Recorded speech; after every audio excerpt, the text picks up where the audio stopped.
99 FM, your inspiration station. You're still tuned into The Kingdom with Scripty Script. And it's time now for Game Changers. And we have a special guest in the building.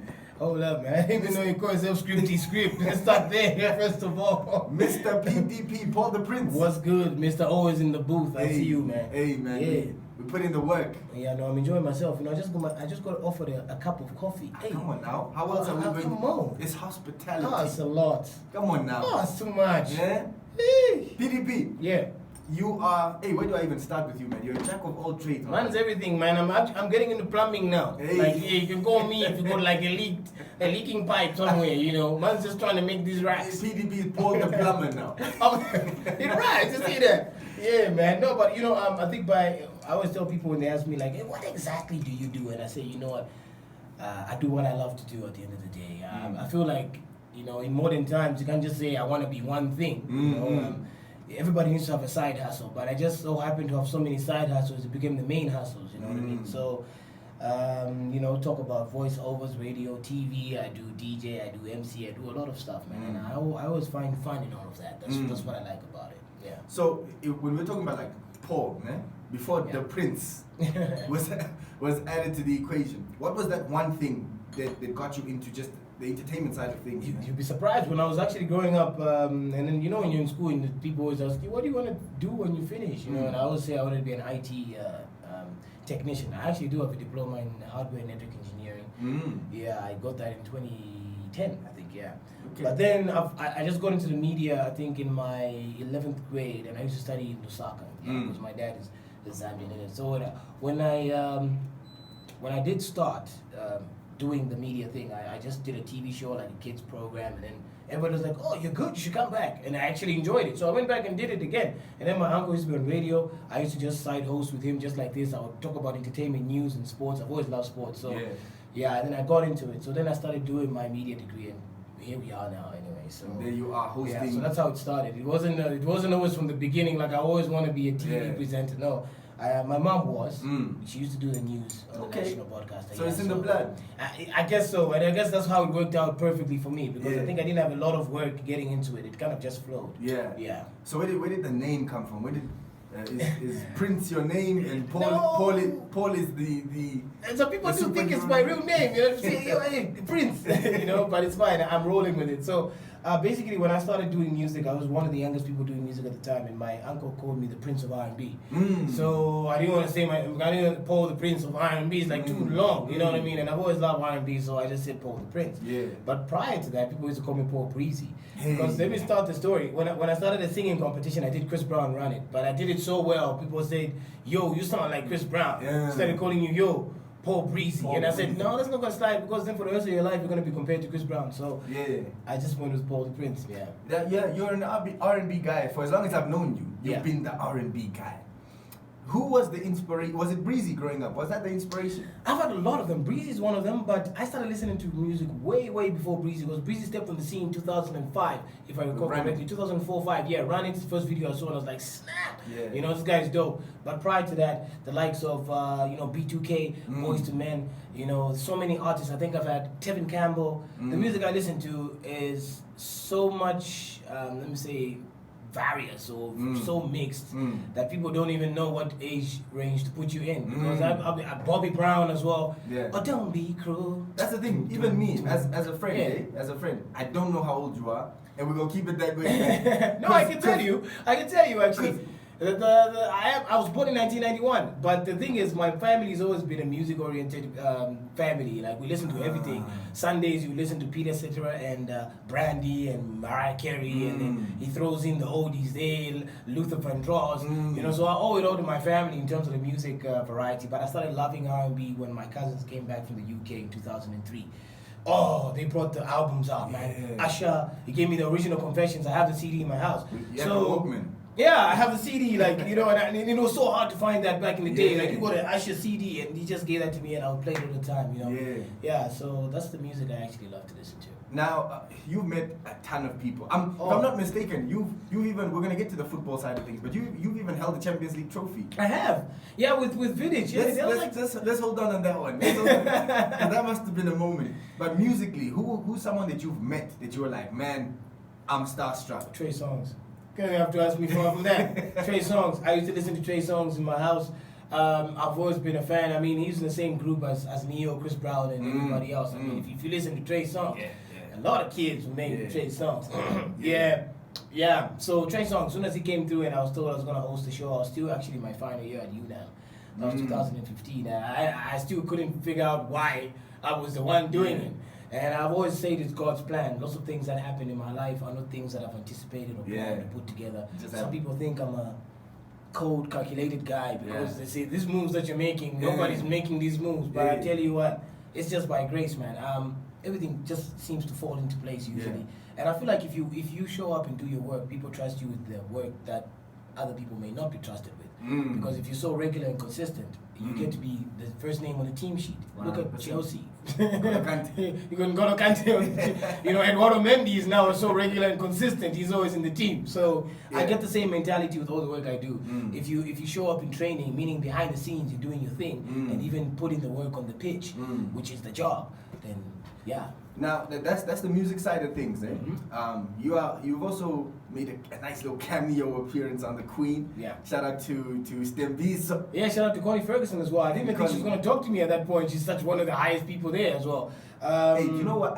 We grew up watching Connie Ferguson, and it was like those are people that don't exist, man. Those are people that don't exist. So to see you on the Queen. Do you know the messages I was getting when I was there? Some people said, I'm going to kill you because you're doing things that people are not supposed to be doing.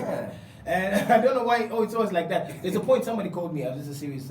It's just somebody called me and they said, we are jealous. You should come back. So SK was listening because I picked up my phone on speaker, and SK got the phone and said, why are you jealous of the guy? Why don't you just say, well done, brother? And that's the thing I've been dealing with a lot of time. A lot of people just say, we are jealous. But I don't know how to reply to that because you can only keep moving, man. Exactly. You can only elevate and hope that the people that are hating are inspired, at least at the end of the day. Now obviously for people listening might think like I'm talking highly of myself. No, I was actually also surprised to get the things going because initially I didn't go there for the Queen. I went there for something else.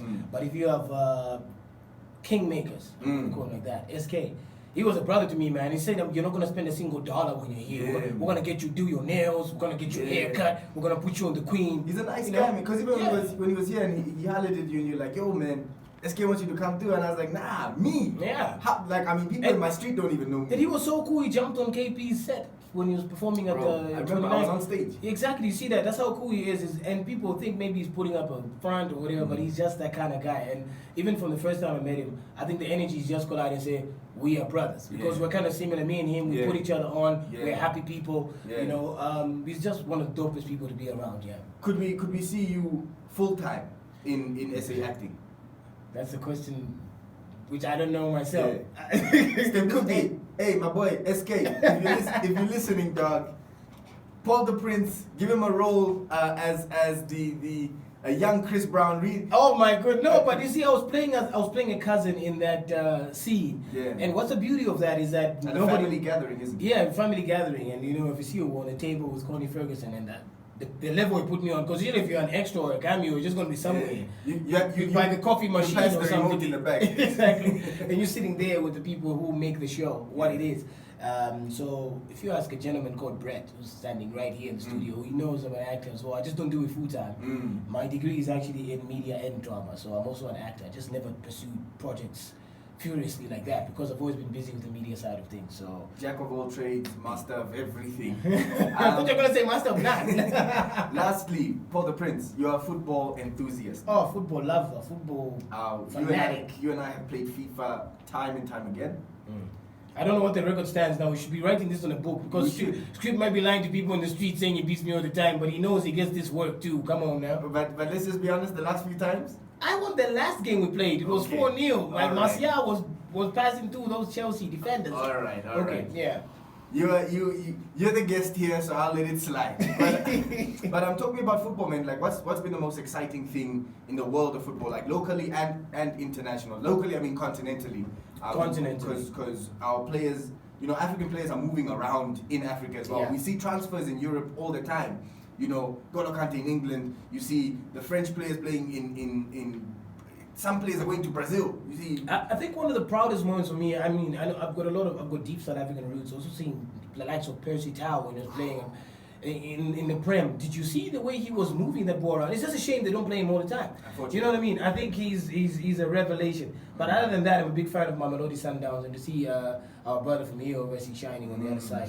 Exactly, he's going to be one of the people to lift the trophy as well, just by going there the first time. But I was checking the stats now. I thought, honestly, I thought Kaizer Chiefs was probably the most successful team there, but it actually is Sundowns because at the African Champions League, at the DStv Premiership. Yeah, they've actually got the Premiership. They've got 13 of them, and Kaizer Chiefs got 12. But over the past 10 years, they are like the city, I guess, of the DStv Premiership because they've won the last 3, and then they won it again in 15-16 and also in 13-14. So they've been in and around there. They are stepping up the mark.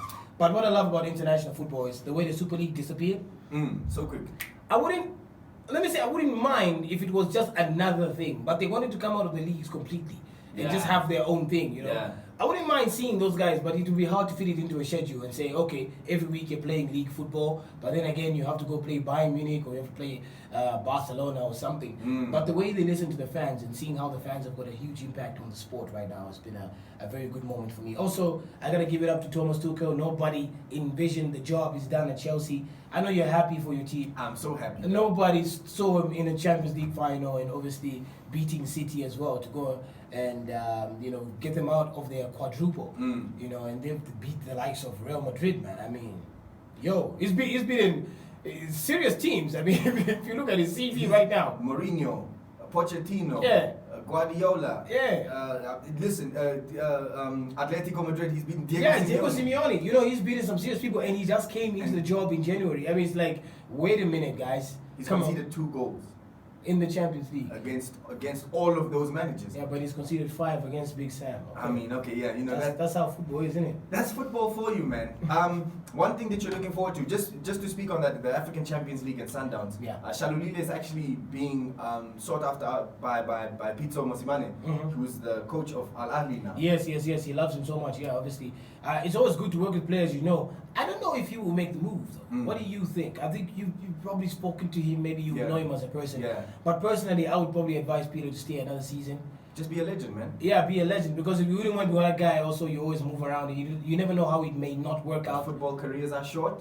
And people also think long term, and COVID has told us nothing's guaranteed. Yeah, but if you're staying with a winning team, look at the likes of Maris, and then they would have stayed with City. They hardly play, but I think Shalulile is a regular. I mean, if you stay with a winning team, you get the winning mentality. He's still got time to go and play with the other coach. Maybe after a season or 2, but he should stay again with Sundowns. That's what I think. I think the most important thing is Namibian exports. The most important thing is to show that we can export Namibian. I think we need more, though. To be honest, I think we only point out 2 names when you talk about Namibian football right now, and they're all playing in the DStv Premiership. But I just hope that the football develops locally. I mean, shout out to Manetti, who's got his new gig going there. He's developing young talent. The more we start investing into young talent here and developing them and making them bright, the more we're going to be getting more exports out there. But it's just a shame that football is not played regularly here. With the football lovers that we have across Namibia, there's so many. It's probably the biggest and most watched sport. And just to top it off, or round it off rather, just some football predictions of everything that. Please don't ask me about the Champions League final. Everything, Champions League, Europa League, and DStv Premiership. Okay, it's very tough now. Mamelodi Sundowns definitely going to win the DStv Premiership because right now I think they're about 7 points clear or something like that, and there's just a few games to go. So they'll do the double African Champions League as well. I think they will do that. I mean, such a beautiful team. They're called the Brazilians. I'm a big fan of that team. I wanted to buy that jersey, but you just told me where I can find it now. We'll get you some, We'll get you some. I think, Sundowns for DStv Premiership. I think for Champions League final, I hate to disappoint you, Script. No problem. But it's going to be a Pep masterclass. Okay. Because I think it's very rare that Pep gets beaten 3 times in a row.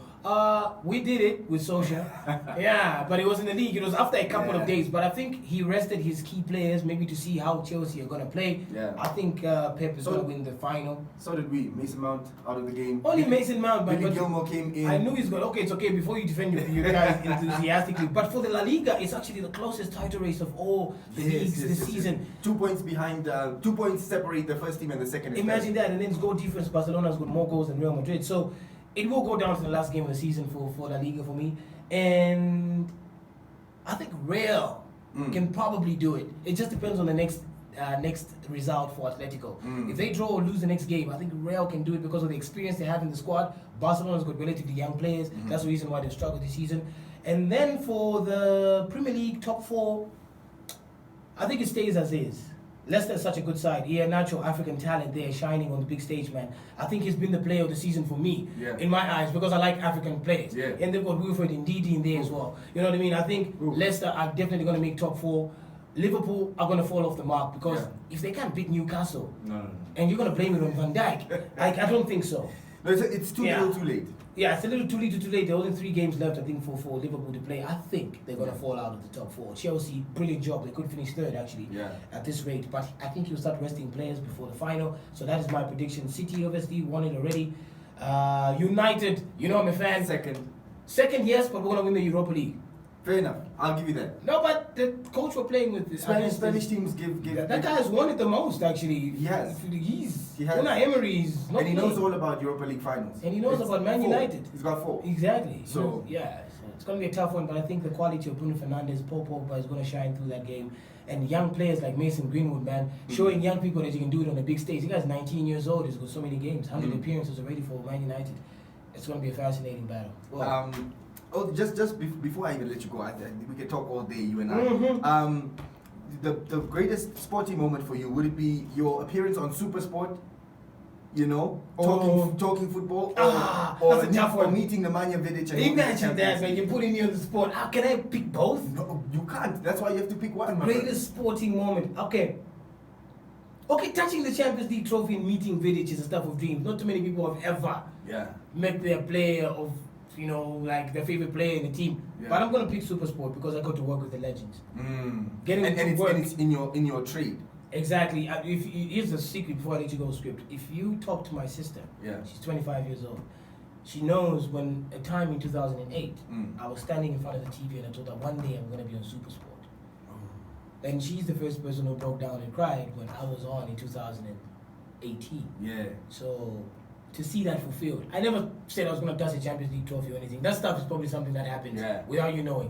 But to see your dreams materialize, and when I say speak it into existence, and it just happened without you planning it, that's going to be my greatest sporting moment. Hey man, PDP, Paul the Prince, Paul the Plumber, in the building. You are the game changer of the day, man. You've changed the game, and by just being you, man, just putting yourself in the position for opportunities to receive you. And you're the game changer. Thank you, bro. Always good chatting. I think we might catch up with some FIFA. I'm gonna actually screenshot and put up the scores on the 99. Yeah, please do that because you're lying to your listeners, man. Now listeners think Script is a bowler. Chairo can beat you too, man. I'll tell you that much, man. Hey, man. Hate it or love it. Underdogs on top. Underdogs on top. It's the game and 50 Cent up next. Paul the Prince on 99 FM. Good looking out.